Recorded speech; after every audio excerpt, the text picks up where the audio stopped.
Media sosial, medsos paling rentan ganggu keamanan terutama menjelang Pilkada serentak 2020. Para pengguna jet-jet dihimbau lebih berhati-hati dan bijak sebelum mengunggah ke dunia maya.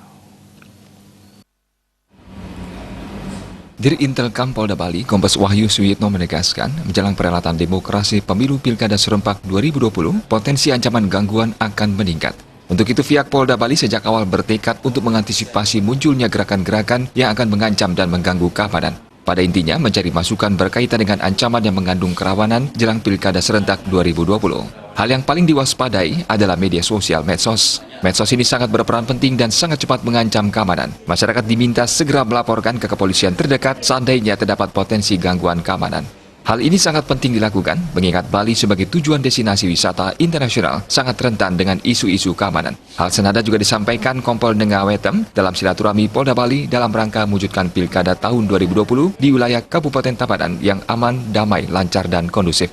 Wetem mengajak pengguna medsos agar lebih bijak dan berhati-hati menggunakan medsos.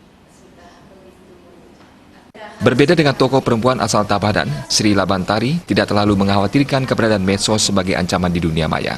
Pengguna medsos terutama di kalangan generasi milenial dinilai sudah sangat cerdas. Namun dia mengapresiasi dan mendukung tekad Polda Bali dalam mewujudkan masyarakat Kabupaten Tabanan aman, damai, dan sejuk terutama menjelang Pilkada 2020. Artaya Bali.